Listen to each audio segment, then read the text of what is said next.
First of all, I just want to say good evening and thank all of you guys for coming out here and helping us to introduce and welcome these three young men to the New Orleans Pelicans organization. Nickeil Alexander-Walker, Jaxson Hayes, and Didi Louzada have been chomping at the bit to get on the court the last week, and obviously through the moratorium and things we had to work out with the trade, they've been incredibly patient through this process, and just as a whole organization, we'd like to thank you guys through this process. But we're incredibly excited to have you guys finally be officially part of the New Orleans Pelicans organization. I know you guys are ready to get on the court tonight and put on those Pelicans uniforms, and on behalf of the whole organization, we're looking forward to it as well. These three guys are high-character young men who are high-level competitors as well, and are selfless in their approach to the game. And that's what we're looking for with our players going into the future with this organization. And so we think they'll be tremendous fits, both as young men on and off the court, and we're excited to be part of their development as basketball players from here going into the future. So, you know, if any of you guys got a chance to watch University of Texas like we did, you got to see Jackson's development through this year, and I think with Coach Gentry and his staff's style of play, he's going to fit in very well, being able to change end of the floors very quickly, as quick as any big in the league can do already. But his ability to impact the game on both ends of the floor, around the rim, putting pressure on defenses, and also protecting the rim on the other end is going to be is very intriguing. It's going to be a great fit for us. Nickeil Alexander-Walker, he probably has no idea how much I've watched him over the past 2 years, but have really enjoyed his defensive presence on the floor and his ability to do that night in and night out. I have a tremendous amount of respect for his consistency in doing that. And in a tough ACC conference where he's going against very good players, he's the one that's chosen to actually pick up and defend the best perimeter player for his opponent night in and night out. And that's something that we're really intrigued by, and his ability at the other end, his versatility on offense to stick shots, whether it's coming off actions or spotting up. And I think this past year when Justin Robinson, their point guard, went down, he was able to fill in seamlessly and play some point guard, getting guys opportunities to score, whether it's pick and roll player in transition. So he's a guy that was really intriguing for us in the draft process. And Didi Louzada, who we were able to draft with our 35th pick, we're very excited about. We have to give a lot of credit to our international scouting group who identified him early this past season. And we were able to track him live and also with some video scouts, and even more so later in the year, we were able, at the Hoop Summit in April, we were allowed to see him live every day for 3 or 4 days in practices, and ultimately in the Hoop Summit game, and see his approach every day and getting some background on him and his character. We just thought he was a great fit for our organization going forward. So, guys, welcome to the organization. We're extremely excited to have you. Again, thanks for your patience. And, you know, without any further ado, we'd like to open up the floor for questions for these three young men. So, thanks again. How tough was it? Oh, I'm sorry. Rod Walker with the New Orleans Advocate. Just how tough was it having to not play, you know, sitting on the baseline the other night and not being able to play? As a competitor, it's extremely hard. You want to go out there and compete, especially in this. You dream about playing in the summer league, and as kids, always watch the summer league and wanting to get out there. So having to sit back and watch was kind of hard, but you still try to enjoy the moment and embrace everything that you can. It's still a dream, and I'm just excited that I finally get to play now. Same question for you? Oh, same question. Yeah, just as a competitor, it really stinks just having to sit down and watch your guys play. I mean, everybody wants to play, and I haven't played in quite a little bit of time. So, I mean, I've been itching at the bit to get back out there and play, so I'm really excited for tonight.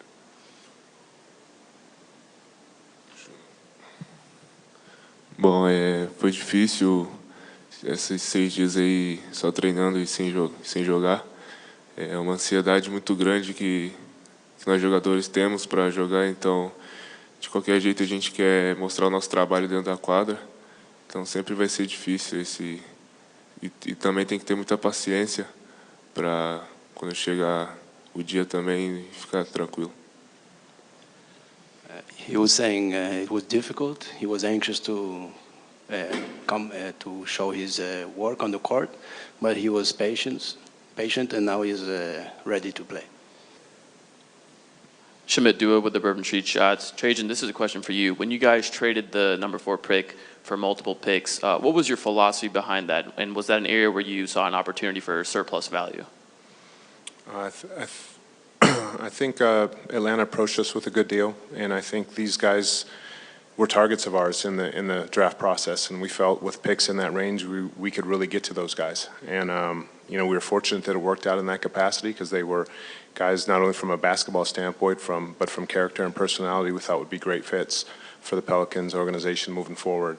And we felt having, you know, 3 guys like this as opposed to obviously a very good player at number 4. We thought we were very intrigued by that proposition, and we're very happy with how it turned out. Ali Cosell with the Bird Rights. I know you guys have been, you know, Pelicans, I guess, for less than 48 hours, but have you had a chance to, like, sit down with any members of the coaching staff, maybe go over some strategies that, you know, you hope to employ in tonight's game, and have any of the Pelicans players reached out to you guys individually yet? Yeah, we've all met with all the coaches. We all know all the coaches. We were working out on the side. They were teaching us stuff while we were playing, while we were working out. And then a lot of the older guys that you saw at the first game versus the Knicks, all of them reached out to us. We've talked to them, and yeah. Josh Hart reached out to us in a group text. Got to sit and watch the game with Drew Holiday. So I would say they're like really opening. Everyone on the team, from the summer league team to some of the vets that just came in, have accepted us with open arms so far. The relationship with the coaches is the same as well. It's an organization where you are happy to be in because everyone's so inviting. You don't feel like it's more of a business, like you can enjoy the process and enjoy everything going on. Mesmo a gente treinando só nós 3 sozinhos, a gente teve contato sim com a equipe, com o coach, então a gente tá bem ligado no que tem que fazer. Também a gente sabe todas as jogadas, então agora hoje à noite é botar em prática para mostrar o nosso jogo para a NBA e também para os coaches. He said even practicing separately from the team, they had contact with the coaching staff at the hotel and in their individual practices, working about specific tactics for the Pelicans, so they are ready for tonight's game. And Jaxson, this is Will from The Athletic. Jaxson, I wonder if you can kind of just describe what this journey has been like for you over these past few years, kind of going from not even on the radar, you know, late in your high school career to now being a lottery pick in the NBA. I guess, what has that been like, that journey? I mean, it's been really exciting, just seeing my progression throughout the years. Just going from my junior year, I was hardly playing, and then my senior year, All-State. Came in as a freshman at Texas thinking I might have got redshirted, thinking I was going to get redshirted, and then going to start the second half of the year and become a lottery pick. It's just been really exciting and really fun. So, yeah. Nickeil, this is a question for you. You have a cousin in the NBA. What kind of advice has he been able to impart on you as your journey is beginning? Just kind of enjoying the process, everything that he's learned and been through his first year. Just kind of telling me the do's and the don'ts, embracing who I am as a player and accepting that. It's big on confidence in the league and just making sure that I'm confident and always willing and able to work harder than the next guy. Trajan, I wonder, with additions of Nickeil, Didi, along with Lonzo and some of the other guys, it seems like you guys have put a big premium on getting bigger on the perimeter, getting longer guys. Do you think that's something you guys really focused on this offseason? I definitely think it helps from a versatility standpoint in terms of guarding multiple positions, and it gives Coach Gentry and his staff a lot of versatility and options in terms of different lineups to put out on the floor. And I think as a front office, that's what you want to give your coaching staff, not only high character competitive guys, but guys that have skill level and you can put on the court in different positions and different combinations to match up to other teams at any point. So I think we're happy with what we've done from a trade, free agency, and a draft standpoint to put us in a position to be competitive and move forward. This is Jim Eichenhofer from Pelicans.com. For the three players, what are you guys going to work on during Summer League, and what are you going to, through the offseason, what are some of the things you want to focus on to get ready for the fall when you guys go to training camp? One of the things I'm just mainly going to work on is getting back into the rhythm of a game. I haven't played a game since last March, so just kind of getting that flow back. It's really the main thing that I'm going to be working on. Conditioning. It's a faster game. You want to be in shape, be able to run, play up and down at a good pace. As far as just getting with a coach and trying to understand the game more, at the end of the day, it's still basketball, which I've been doing my entire life, and just continuing to work on the things that I need to work on, but at the same time getting with a coach that I'm understanding the game so I can play and know what I'm doing and not just be out there.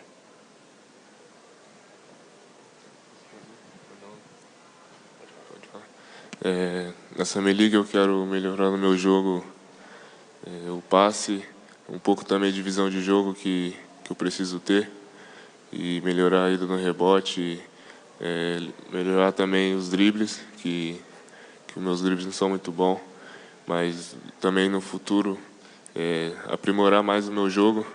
Então pretendo fazer isso nessa Summer League e mostrar o meu jogo.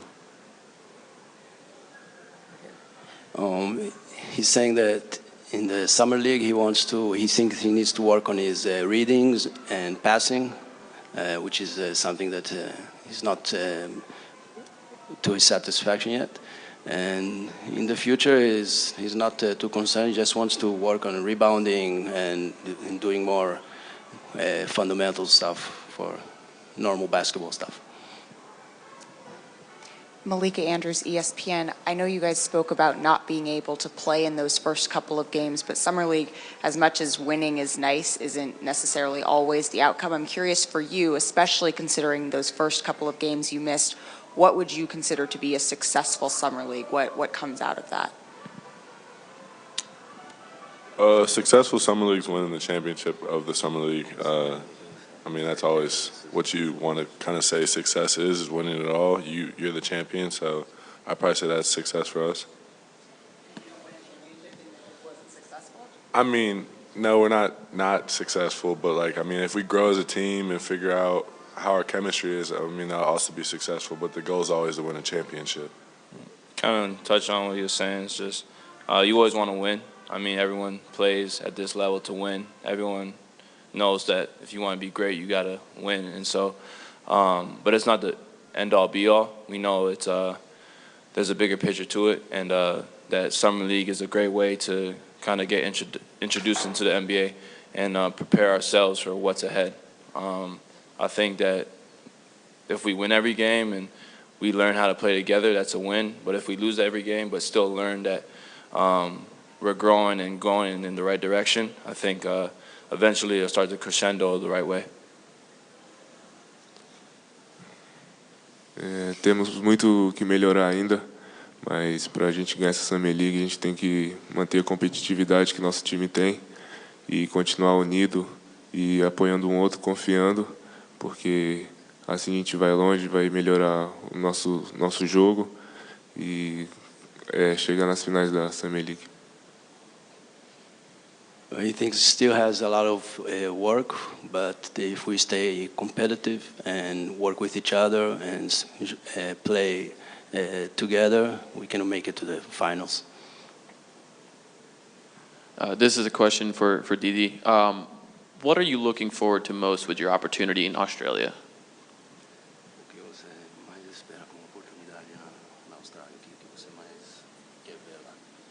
Bom, é uma oportunidade muito boa que eu estou tendo de jogar no Sydney Kings. Tenho certeza que vai ser um grande passo na minha carreira. Então, pretendo aprimorar o meu basquete lá, aprimorar a língua inglesa também, que eu já venho praticando, para ano que vem que eu possa voltar para a NBA e ajudar o Pelicans. He's very happy about this opportunity. He thinks he will be able to work on his game a lot and learn English and hopefully be back in the NBA next year. Trajan, sticking with Didi, How do you kind of lay out goals for him and make sure he's developing the way you want to when he won't necessarily be with the team and be around, where you can kind of reach out to him the way you really want to? That's a really good question. We're incredibly excited to put him in a situation in Australia with people that we know, and we're going to be able to track his progression. We'll definitely have a plan that we lay out for him to get better through the year, and we'll do that with the team that he's with the organization, with the coaching staff, and we'll have a chance to track that. We'll take obviously several trips down there to not only visit but scout him, and we'll watch every game of his. We'll keep in touch with him, whether it's through email or text or Skype, but we'll be in constant contact with coaching staff and the organization that he's with. So, you know, he needs to, obviously, aside from the basketball part, the body development part will be huge for him as well. And he's already a really good athlete with a great frame, and I think you'll see a different Didi 365 days from now. So we're excited to have him go down there, and you know, he's going to be it's going to be huge for his development going forward. Trayden, suddenly with the addition of 3 players, how's that going to affect the roster for the remaining games? Is everybody going to play that's up here on the panel together, or are there going to be some guys that maybe sit one game, play another game? How's it going to affect, you know, the roster for the rest of the league, or summer league? These 3 guys have already sat 2 games, so they're going to play. There's no way we can keep them off the court right now. They've been chomping at the bit for a while, so it'll affect minutes for guys that have already played the first 2 games, but these guys have been working their tails off and getting ready, so they deserve some minutes, and we're excited to see them play. I'm just curious how the language barrier works on the floor. Is it something that you have to take extra time or draw up plays differently, or how does that work with communicating with all of you, or how do you anticipate that working? That's a good question. I played internationally for 9 years with players from all around different countries, different backgrounds on one team. And, you know, if you're a competitor and your basketball IQ is good enough, you're going to figure out the way it's played. Didi's been playing basketball for a long time. The game's played the same here as it is in Brazil. He's going to figure it out. He's a high-level competitor. He wants to learn. He's highly coachable. And his English is better than you think it is. So I think he'll pick up things really, really quickly. And I look forward to seeing him get out there and compete with his teammates. Nickeil, correct me if I'm wrong, but I believe you're the only guy on the stage that's actually played against Zion in a real game. So I guess, can you describe what that was like, and how excited are you to actually be on the same team with him now? It's a load you got to really focus in on. He draws so much attention with his ability and the pressure that he applies on the defense, because he's constantly in the paint, constantly doing something active as to where you have to kind of plan for and prepare for. So I think playing with him now and knowing all the work that had to go into it will be a lot easier for me and the rest of the team. And